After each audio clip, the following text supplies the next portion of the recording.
इतने गेठी जरवैयो ना कौन कियर नायलो हे पुतहु अरे तोहरा बेटा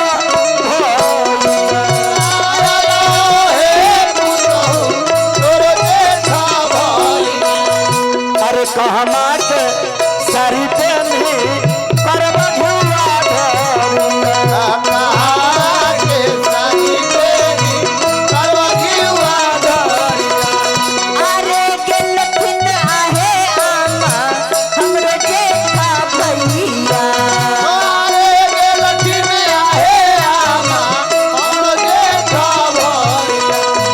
अरे गेलथिन आहे आमा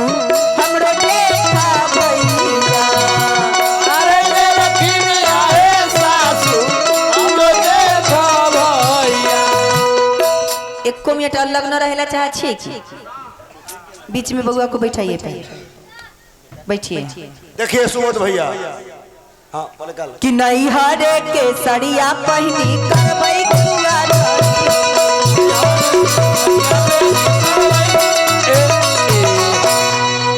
जैसे ये हो गए बस गाड़ी चाइनीज बस गाड़ी है जी ये जो डराम बुझाइयो ये अपने के ससुराल से हाँ घी के डराम है बुझली अब भाभी में से अच्छा घी करकाल है कि हम करका दिए रे तोरा करकाल ना ना रहे ना दिन मंगवाए में देखो कि यह कौन राजा गाये रे भाला अरे कहीं घुआ सा चल अहो जनक राजा गाये रे भाला अरे कलिया घुआ सा लट निकालिए में सटाओ केस निकालिए ना खोपा बांध लेते बियाह बेटा के बेटी के कर चले खोपा बाखो केस लेकिन भाभी के है हो बड़का बड़का हमर सबके तोरे कन्या सन के केस रहते की ए तो बॉडी दिखा था केस हो देखे ओ सीध भैया हां अहो जनक राजा कलन घिया धार किते बन गया आनंद भई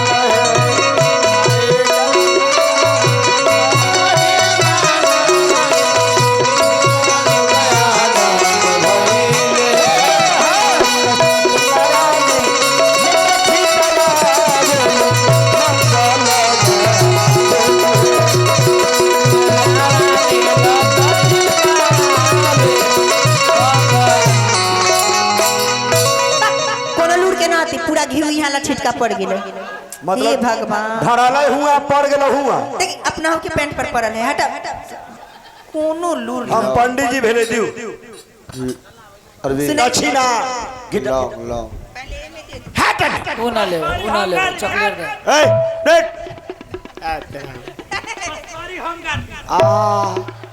गार्दा कौन भोग मंत्र पढ़ ली हम बस गाड़ी कर लिया आ तोरा ई सब डुप्लीकेट पनिया पसारी है देखू लाइन से बैठल है ओरिजिनल सब हाँ इन्हें ओरिजिनल के चलाऊ बैठल वाला सके एक जगह ने से अच्छा अपने एक के जगह दोनों दिए ए सीध भैया बोला नु ये भैया जबरदस्ती हाँ तोरा जेकरा अपने के मन करिए ओकरा दे दियो बात खत्म कोई जरूरी ना है एक बार लाइन में घूम जाओ देखो जी जी चलो पंडित जी देवे के है तो सारा देरे के है तो हम तो सब 20 को ना ले चल रखो बिना मतलब 20 को दियो बाकी सबके दियो अरे जो रख लू बिहने 20 रुपया में तो एक बोतल हो जाए जैसे सबके दियो ले राजा तीजा चली हो गेलै घी ढरा जाला ओकरा बाद हां हम देख ली पागल हम कहि कि अथी में है खरा भेल अथी अब ई गमछा दोनों प्राणी सबसे पहले भगवान को हल्दी चढ़ाइए एने आओ इन्ने ना घीचा घीची कला कले जा झंझट हटाऊ ना इने पहले हल्दी चढ़ाऊ ओकरा बाद देत रहबै पैसा कौन एने फेरा में पड़ल हती हमरा से न बुझाइए एने आओ हरदी बाद में चढ़ा एने आओ पहले हल्दी चढ़ा लू ओकरा बाद पैसा वैसा बोला अरविंद बैठिए अब हल्दी पहले चढ़ाऊ सबसे पहले दोनों प्राणी आप लब हल्दी लगा तू भी लब फोटो तो भगवान के भगवान के फोटो दा हल्दी दूधी होने होते अरे वहां कट भगवान के तो ये फोटो के देखियो ना की कहले हती यहाँ से दूर। चली चली भगवान हाँ हाँ जी भैया शिवजी बाबू हाँ, अपने उनसे भी हल्दी चढ़वाएंगे सभी लोग आकर हल्दी चढ़ाना ना बबुआ हल्दी ला के पीछो भैया मास्टर भी आपको भी हल्दी चढ़ाना है अब मलकिनी अपने के मैडम के आते घरे हम ही सब पूर्वक हम ये कन्या के ले बबुआ रहा कन्या अपने कहले वैसे दर कहले ना कहियो कहले अपने बता के ऐसे हेलो लगा कि हरदिया हरदिया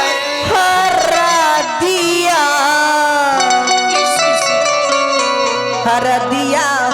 राजा राम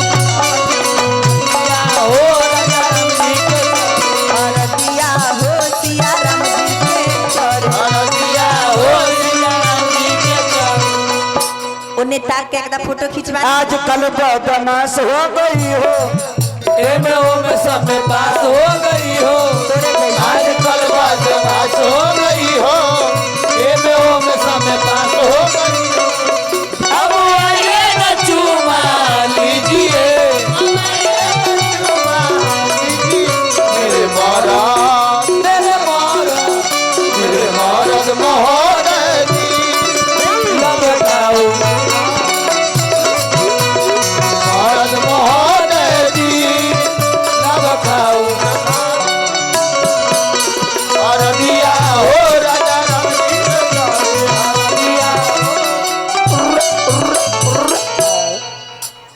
ये गेठी खोलम ना ठीक है कन्यादान कर लीजिएगा उसके बाद फिर ये चुनरी या गमछा रख ले रहो आप अपना पास ही रखो ना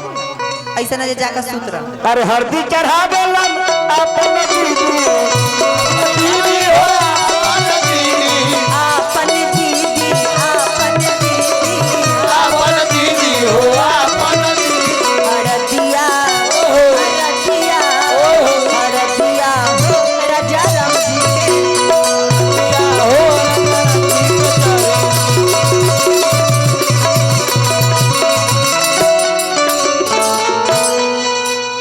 आके पूजा कमेटी के जो भी शिवजी बाबू अच्छा कम से कम आके इधर से भी तो 5 आदमी आ जाते आइए आइए उन्होंने भैया लोग हल्दी चढ़ा लीजिए आके अरे 5 आदमी पुड़ गइल बा अरे पैसा है नहीं है उससे कोई बात नहीं हाँ, हाँ। श्रद्धा है तो आके चढ़ा लीजिए अरे आइए न हल्दी पैसा चढ़ाइए लेकर की होती लेकिन बिना पैसा के चढ़ाबू के न चाहे आइए दोनों आदमी अरे कोई जरूरी नहीं है पैसा का चढ़ाइए आ जाइए मनोज भैया पैसा बहुत है आइए आइए आइए ऐलान में पैसे देते जाइए आ वो टोला से जिनका महिला चाची लोग के मन बा आप लोग नहीं आएगा हल्दी चढ़ाने वो टोला से न्योता भेजावे पड़ता है ओए ना संजीत जी आइए ना मास्टर साहब आप भी आइए संजीत भैया आओ लगा चलो आप चढ़ा लीजिए किया कि माई हरा दिया दूभी पातर ना आगे माई हरा दिया दूभी पातर ना आगे माई हरा दिया दूभी पातर ना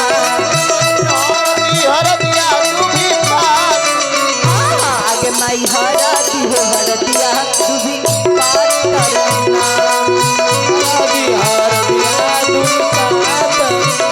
आगे माई हरा दिया दूभी पातर ना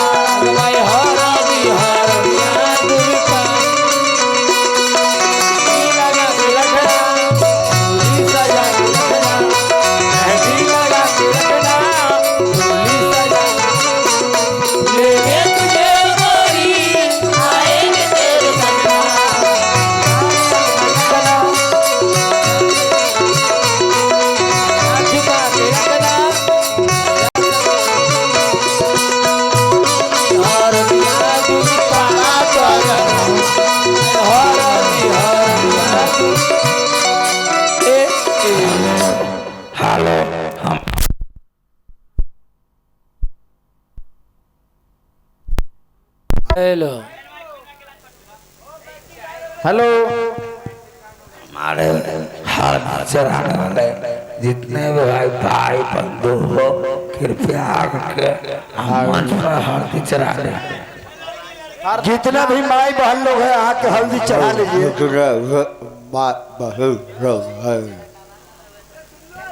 लोग आके हल्दी चढ़ा दे। अच्छा कथी नाम है इनका? हाय तनका बलराम जी की गड़ी। हाय लोग बाप रे बाप, अपना अपना घड़ी अथी फाटे लागे करे जाए। ऑपरेटर साहब देखिए कहीं तार ढीला है। हेलो केकरा हेलो हेलो अरे मनोज बहू के हर दीना चढ़ावे दी है मनोजा बहू के हर दीना चढ़ाए दिए रे माई। कहला कहला है कदो नैहारा में भाई से छुएल हई रे माई। नैहरा में भाई से छुएल हई रे माई। अरे छुआल का छुआल ना अरे नहायल हई गे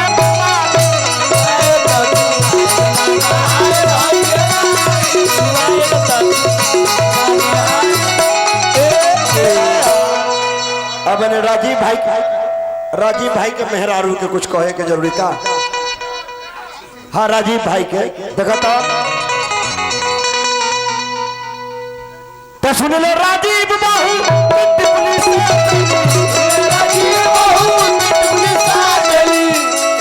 कहाँ सुन ले राजीव बहुत तीन टुकली साथ ली सतेली कहाँ पहले तोरा ओकरा बाद सुन ले राजीव बाहू तीन टुकली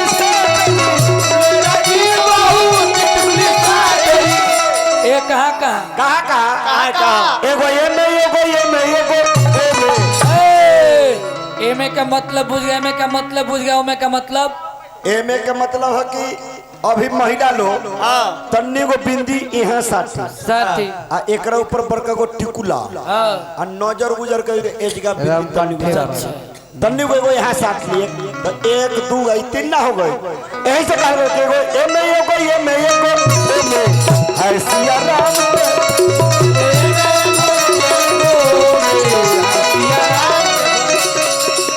सुन ले बलराम बाहू तीन मर्दाना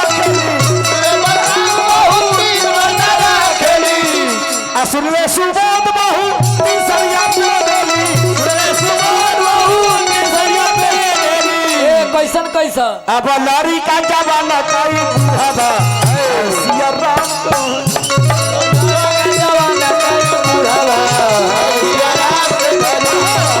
लड़ी का जवाना कई बुढ़ावा सिया राम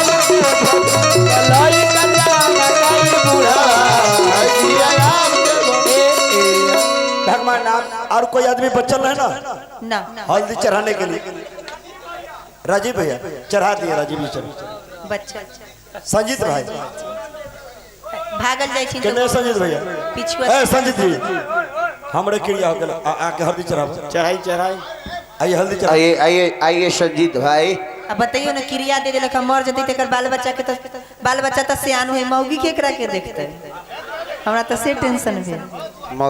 त पीपर के पेड़ तर सुतली संजीत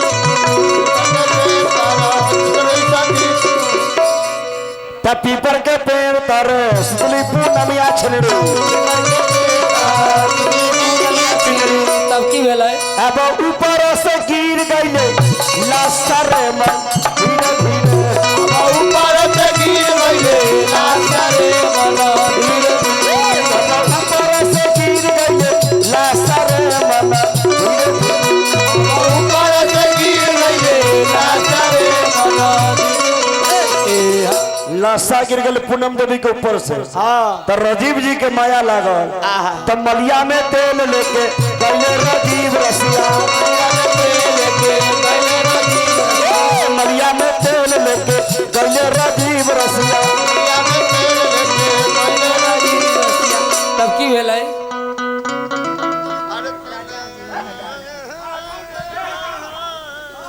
अब मनीता के लिहाले उठाई रे मना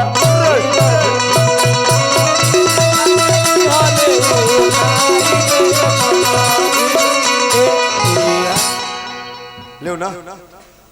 रखना ले राजा हो जाइए ना तू ले ना अथी से बनवा लिया दो लाइन में हनुमान जी के भाई के हम पूरा कर दे कब 2 नंबर पर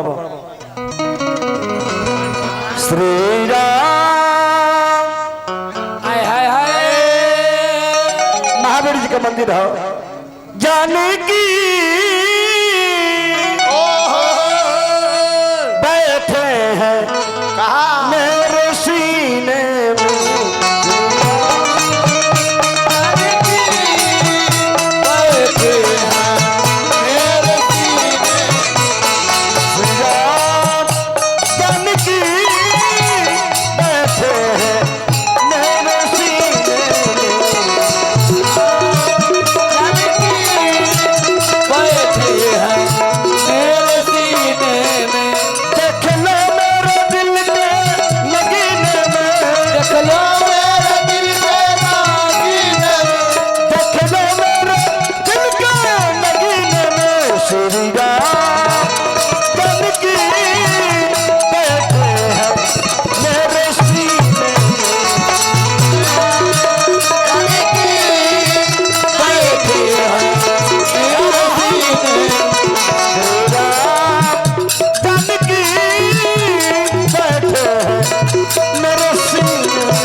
रम रसिया हूँ मैं